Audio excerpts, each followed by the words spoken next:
Talk of the Now podcast. And we have myself, Gene, your host, and Jason is back with us. Jason, what's going on? Oh, not a whole lot, man. Just living. Living the life.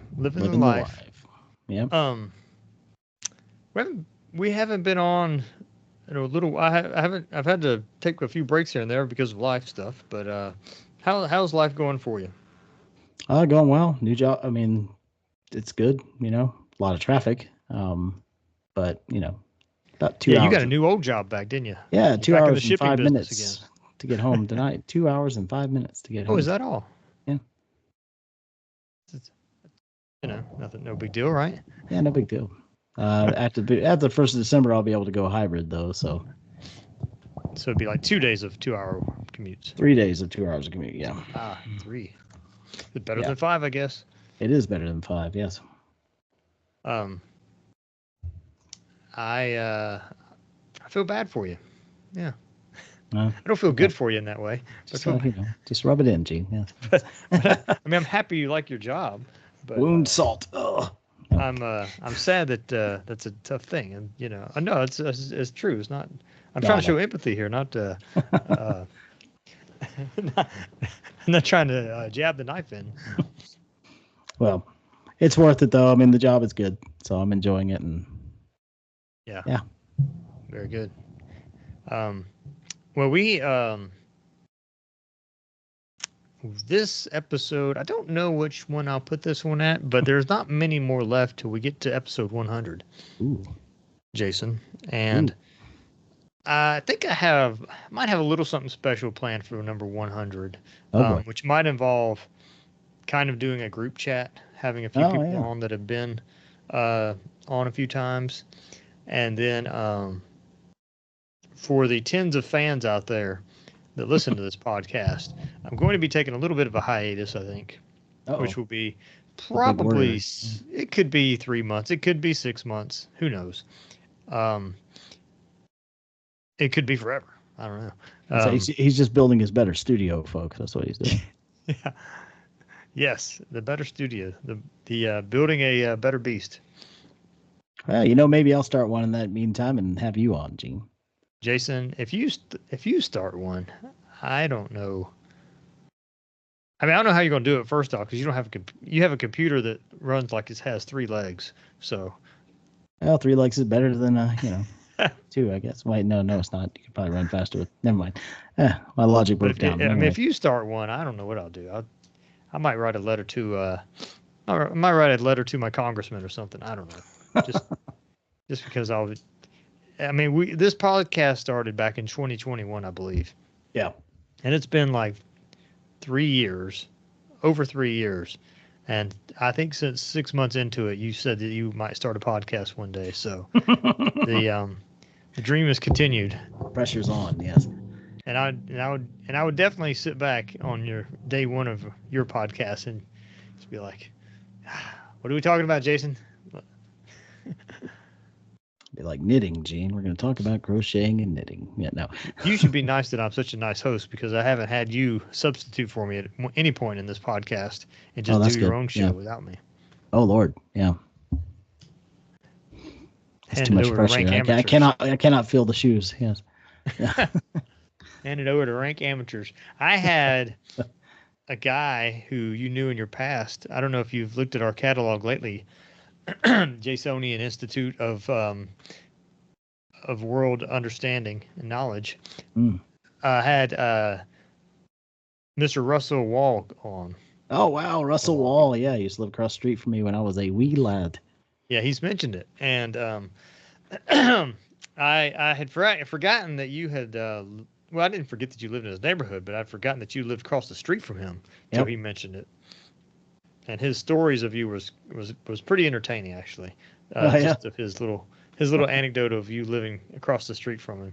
Oh yeah, that was freer times, Gene, freer times. And he's working in radio now, which is really cool.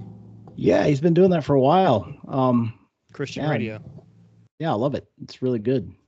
And it's so bizarre how we were talking on the podcast that we did, the last one, and hasn't been published yet, but maybe it has at this point in the future when this one is.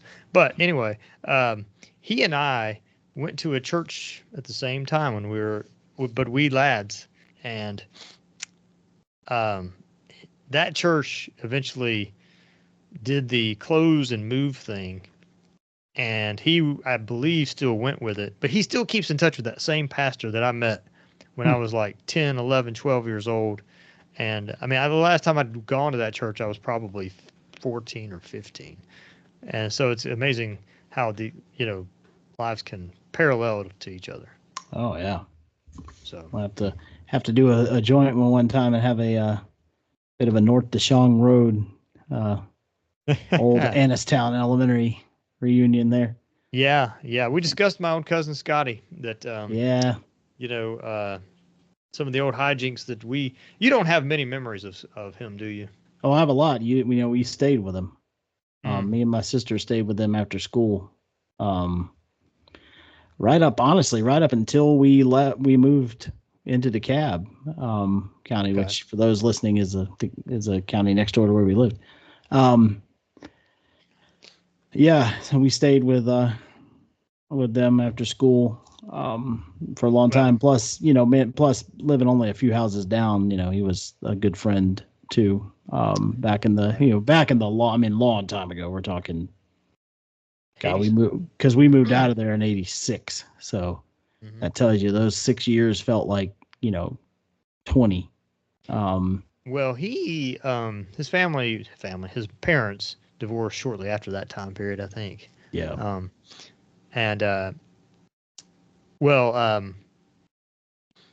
Mentioned on the last mentioned on the last podcast that Scotty was a rambunctious, interesting child, all the way up into his teen years.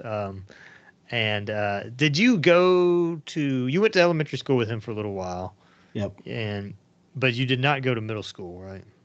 No, I didn't go to middle school at all because when I moved to DeKalb, right. not every school like cluster in DeKalb had a middle school.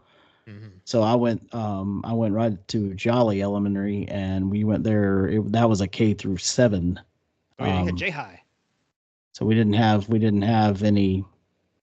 We went to high school in 8th grade. Our high school was 8 through 12. Oh, you didn't even have junior high, huh? That's what I'm saying. There was no middle school. So I know some people have junior high school in certain. Well, places. that's what middle school is. Yeah. But we didn't have that there. Stone Mountain High School had it, and a few others had it, but the Clarkston High School cluster did not.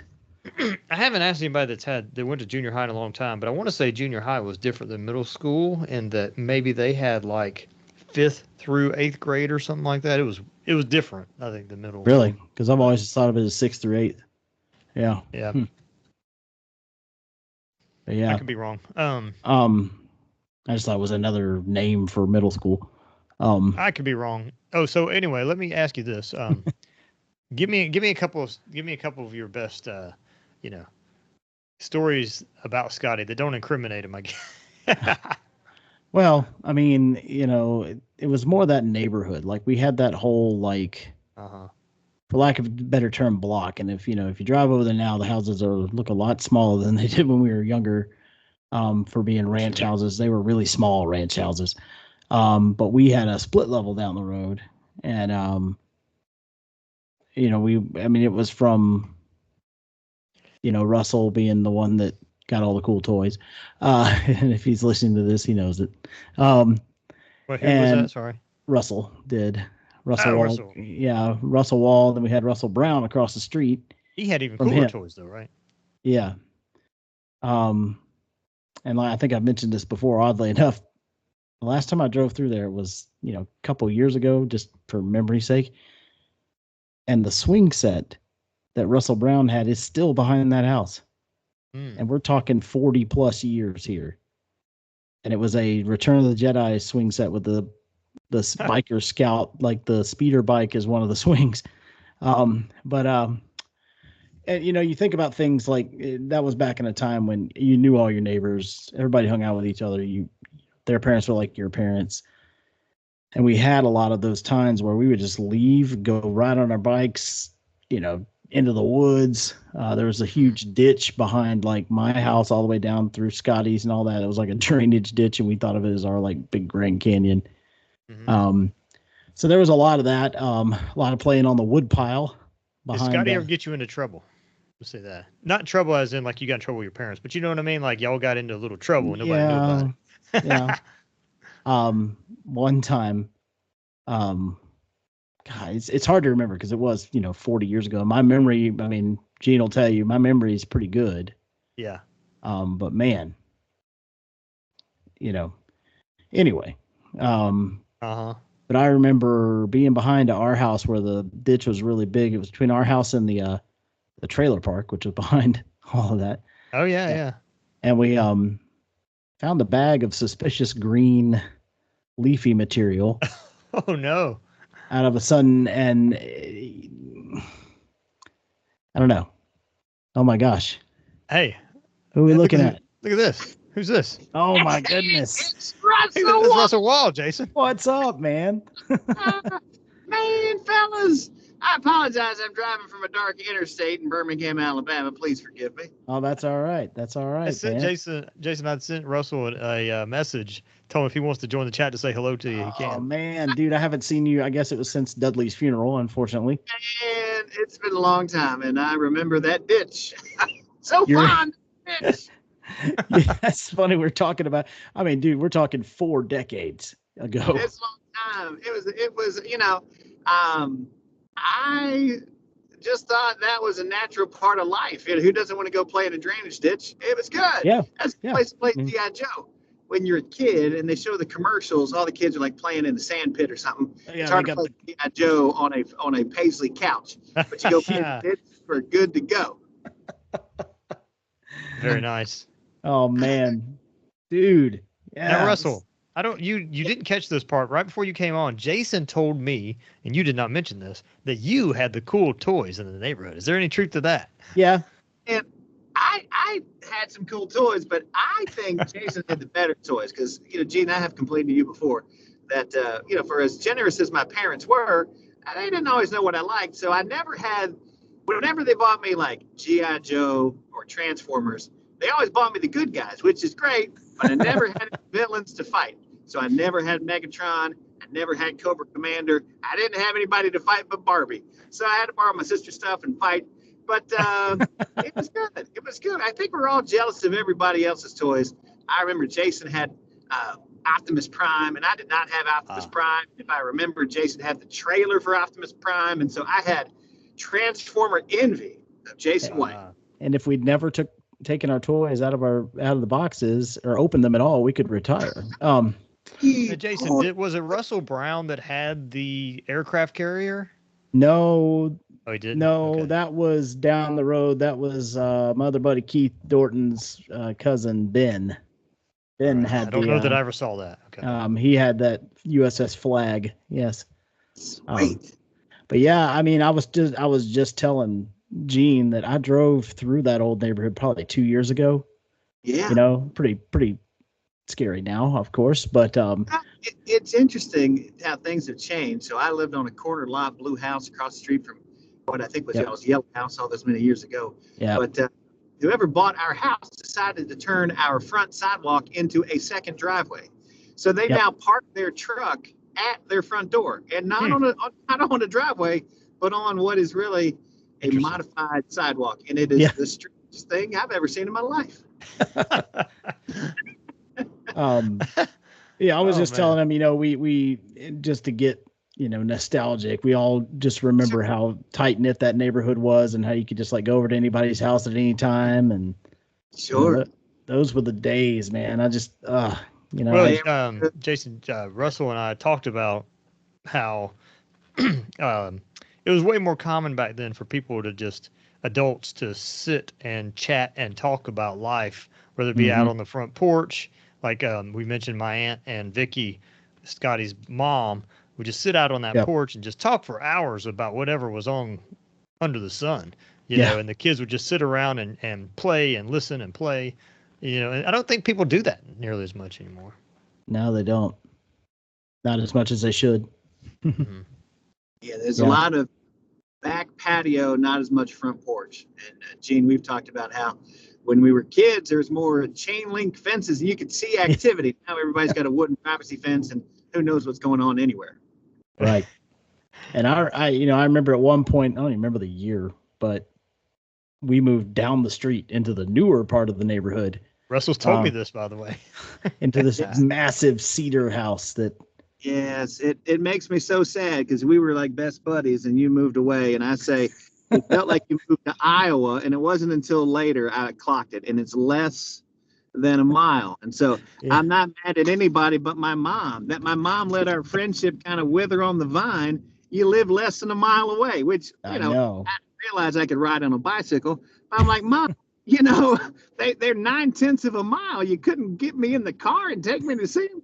So, but it is funny, the sense of direction and distance when you're 5 years old. Everything is a million miles away. Yeah, and true. I mean, it was like this new part of the neighborhood, and it was just crazy. All these really ugly cedar houses, and we had this monstrosity, and my parents had nothing but problems with. I do remember that. Since it was built, the basement would flood. It was just this horrible. They had a garage that you really couldn't even park one car in. But we had another ditch behind that house, and that was like part of, I was like, ooh, another. I don't know what it was back then about building ditches. Wow. You know what though? Not to get on a tangent about it, but back then though, I feel like a lot of times developers actually developed houses that people that were like 24 to 29 years old could actually go in with their wife and buy and try to, start a life with. Nowadays, if you're out of college, you're like, wait a minute, cheapest house I can find is $350,000. What am I going to do? I know, if you can find that. Yeah. I mean, that's just in the last couple of years. I mean, even going back to 2019, you probably would have had to spend at least $250,000. Yeah. It depends on what state you're in, but Yeah. So but I'll always have fond memories, man, of just the whole community there. That whole community in that old neighborhood where you think about it, what I always use as a comparison is like Halloween back then. Yeah. Thousands of kids out. I mean, it's it so was true. everywhere. Like just such a cool feeling, where you can you knew the houses that were going to scare you, and you tried to go up to those because you wanted to be scared. You had I don't know. It was just this whole, I don't know. It's just definitely, like you said, warm, fuzzy feelings from back then. Had this I told Russell that that neighborhood was my de facto neighborhood because, as you know, Jason, we went there every weekend for a long time, and it just looking back on it, that was the thing that we did, and so that became our neighborhood when we had our Halloweens and Christmases. We'd always go there and exchange gifts with Scotty's family. And you know what? I don't know if y'all remember, but Vicky always did the best decorating inside their house with their Christmas tree and everything. They had the coolest Christmas tree. I remember that so well. They were the only family I knew that had, I guess, what you call it, tinsel. Kind of just that's shiny on the tree. That's funny. Those couches, I still remember those couches with that like Western print on them. Oh yeah. Yes. And I told Russell this, that Jason, I may have told you this a while back, but either my mom or my sister visited there in 2005-ish or whatever, and they said, Gene, it's like a museum. It's like exactly the same. This is 2005. It looks the same as it did in 1988 when we were last there. The couch is still there. The piano's still there. The TV's still there. The kitchen table's still there. All of it. So good. I can picture so much. Jason, I was telling Gene little details about your family that I remember. I'm sure I've told you or your mom this, but I remember y'all's Tupperware. Like I remember the cup. Remember the jar that the tea was in. I remember that it was the first.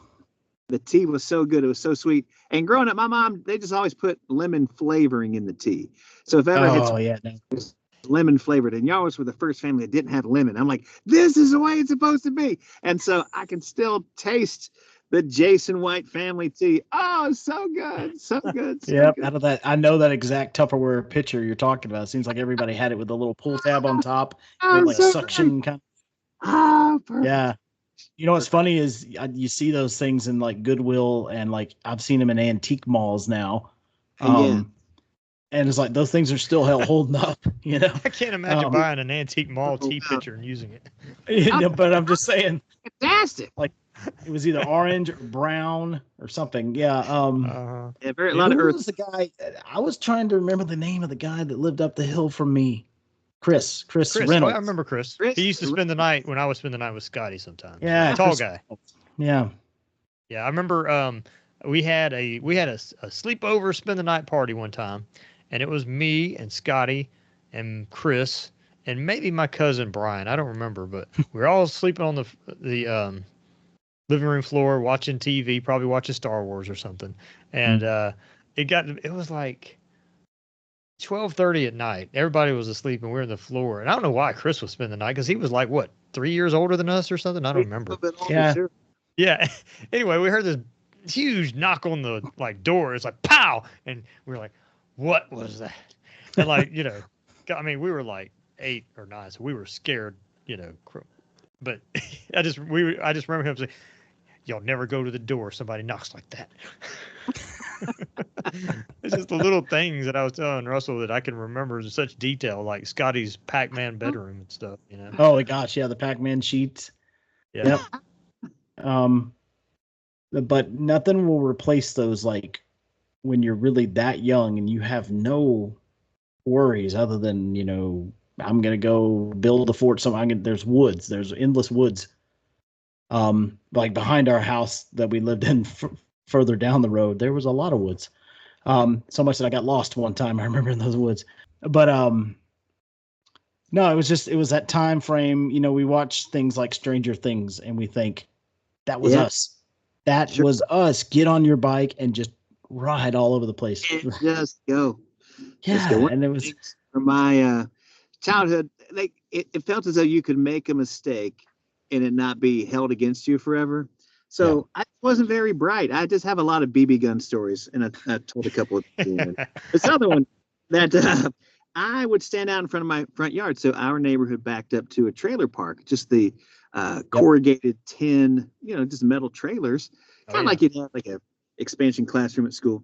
And I meant no harm, but I would stand out in my yard in the middle of the day, and I would shoot the trailers. Oh no! Sound of the BB hitting ting. Now, obviously, looking back, I could have harmed a person. I could have hit a dog. I could have, knocked out a window. Those thoughts never crossed my mind. I didn't think I was doing wrong. I had no consideration for anybody else. I mean, I should have gone to juvenile, but I thought of myself as a good kid. I wasn't breaking the rules. Now, I clearly was. It just didn't occur to me that I was. Yeah. And then sometime later, I'm like, what was I thinking? Oh man. Oh, dude, that's I mean, you know, what's pretty hilarious. And, you know, I don't know, not to down the mood, but I remember, you know, obviously one story with me and you that's pretty traumatic, obviously for you. Yes. I always blame that, dude. You don't know how long in my life I blame myself for that. Oh no, so sad.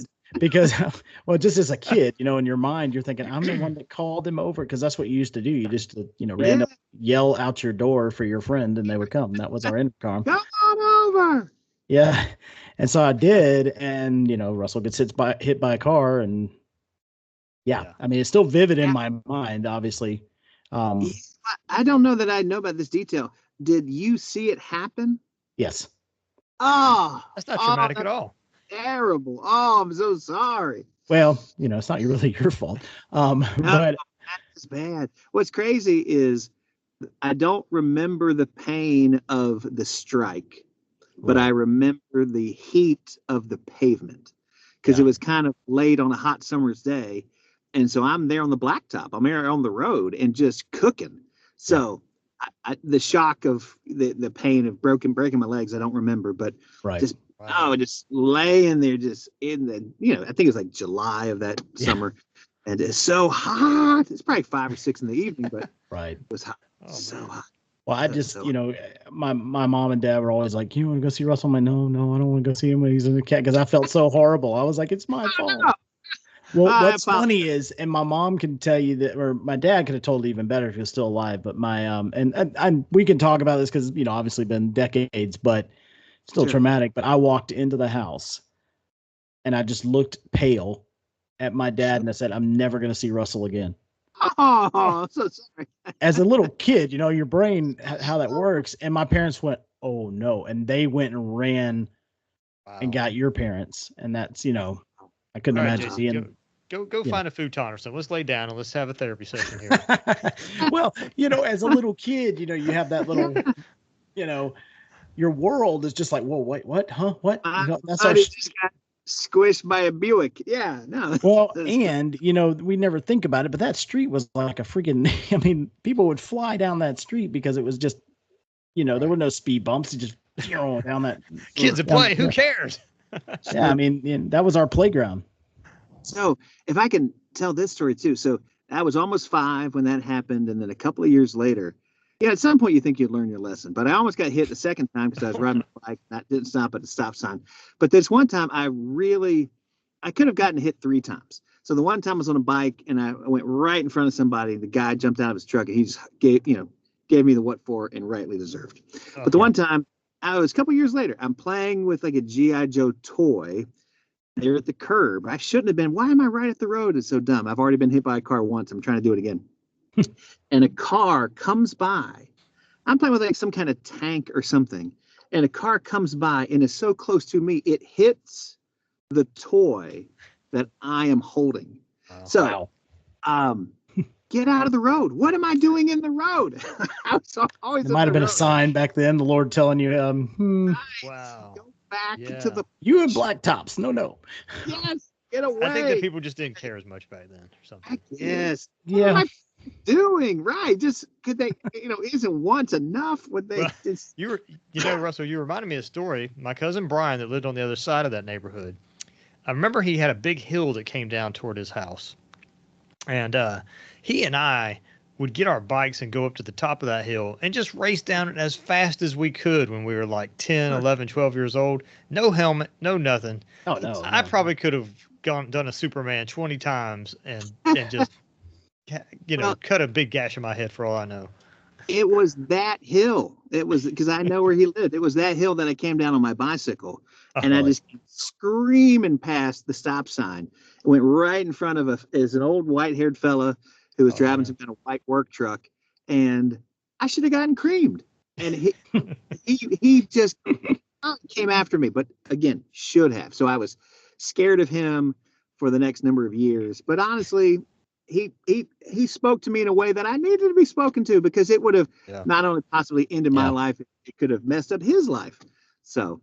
But when you're a kid and you're young and dumb, you don't think about those things. In 1980s, it's just not as people just were not safety oriented back then. And you mentioned helmet, like none of us wore helmets. I mean, yeah, you'd have gotten defiant. I never even realized a helmet was an option. I didn't. No, I didn't know that's the thing. No, and not. That's what your skull's for. And right? Just to be honest, they were expensive too, and none of our parents, going to buy all these, Star Wars toys and things. Like, we're not going to, get a safety equipment. Why would I buy you a helmet when I could spend that other $30 on Star Wars toys? I do sometimes think back to the socioeconomic status. So those were like kind of inexpensive starter homes. Yep. A lot of those families, and I know it was a different time, but a lot of those families were single income families, a lot of blue collar workers. And so, it was. I don't want to say it was lower class, but if it was middle class, it was lower middle class. Like you hear, we were up or nothing. If we're up or anything, it was upper lower class. But back in those days, upper middle class was the moorings down the road. Oh, so fancy. So yes, Cherokee Woods East. Yes. When I was a kid, I wanted to live in Summertown. All my life. Better if I remember that. Summertown. Yes. Yeah, I think middle class is definitely the right term for it back then. Yeah, because my cousin Scotty's dad, Steve, he was a truck driver and Frito-Lay, Frito-Lay, and I countless free Frito-Lay chips when I was little.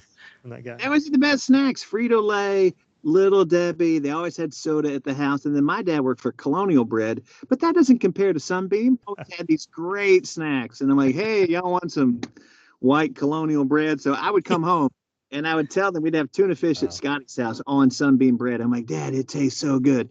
And my dad, he'd be so mad. He's like, Sunbeam bread is trash. It's more of a cake. I'm like, I don't care what it is, Dad. It tastes better. So I never wanted my dad's bread. That was not good. Sorry, Dad.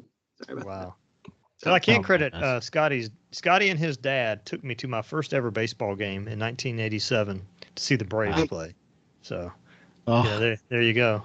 Wow. Those were the days when you didn't expect much out of them, but you just had fun because you were at the game. Yeah. Hey, that's what we do, I won some contests about that age. Now, see if this makes any sense. Okay. I won some sort of Oscar Mayer contest to go play with the Braves. I got to go to like a pitching camp with Leo Mazzoni. It was just like a one-day thing at Fulton County Stadium. But I stress it was Oscar Mayer. Now, the grand prize was to go play with him, and you got a 5-gallon tub of ice cream. But it was Oscar Mayer. Why don't they give us hot dogs or bologna? Why they gave us ice cream that lasted the whole summer makes no sense to me. But it was an Oscar Mayer giveaway, but there was no Oscar Mayer product. Wow. Well, I mean, I don't know. Obviously, we were all Braves fans, but my dad was, one of the biggest Braves fans I ever knew, and went to the first game at Fulton County in '66, and him and Mom were at the game where Hank Aaron broke Babe Ruth's home run record. Oh, yeah, pretty amazing. Yeah. So I had no choice when I was born. Jason, I've never asked you this. When the Braves won in '95, did your dad cry? Gene, this is one of those regrets in my life. I was at Troy. Oh, okay. I was at you would have been where college. I went to school, where I went to college at Troy, Alabama. I thought about coming home that weekend, but it was homecoming. I was in a fraternity, and it was like, I never regret that because that's the only one that he got to see when he was alive, and I wasn't here for it. I had to call my dad from a payphone in Dothan, Alabama. Payphone. And I had to hear him say words I never thought I'd hear my dad utter in my life. Son, we're going to Buckhead. And they literally went down there and just wanted to be there. Drove around, got out and walked around with everybody was just out in the street celebrating. So, did you ever ask your mom if he wept or whatever? He did. Mom said he got emotional. So, and just knowing how big of a fan he was, I was just curious. Yeah. And so it's interesting because we've got a brick in honor of my dad at Truist Park, and because it's better than a gravestone. He's buried across his Trinity Hill or something like that. Yeah, it's a graveyard across from Turner and Sons there on 78. At Hewitt and 78. That's where Dad's buried. But I've been there twice because Dad's not there. We know he's not there. But I feel like you go to the brick at the stadium. First off, if Dad could have been, he would have been interred probably at the stadium if he had it his way.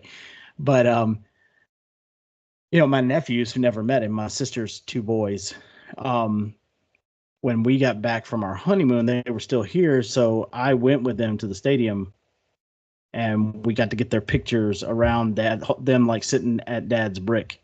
And, they never knew my dad. So it was just, I couldn't hold it together at that point. I was like, but it just says my dad's favorite statement during the playoffs, all those, however many years we had straight of playoffs. And I get so mad about base hits. Dad be like, it's all right, son, setting up for the double plays. That's what we put on the brick, setting up for the double play and Guy Leroy White. So anyway, I'm glad that I can make a reunion today.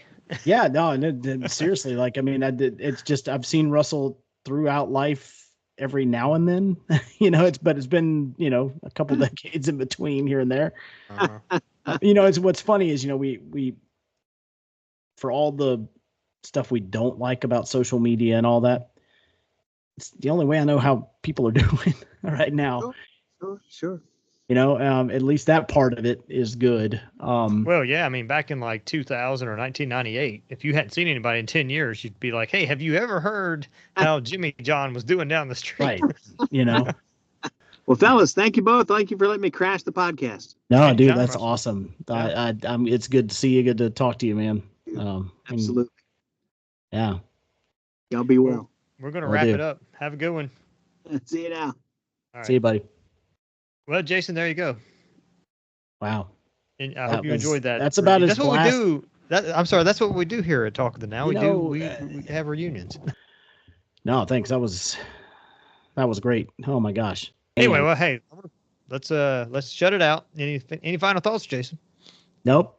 Just try to keep in touch, people, as much as you can with your friends from the past and things like that. So Yeah, there you go. All right, have a good one.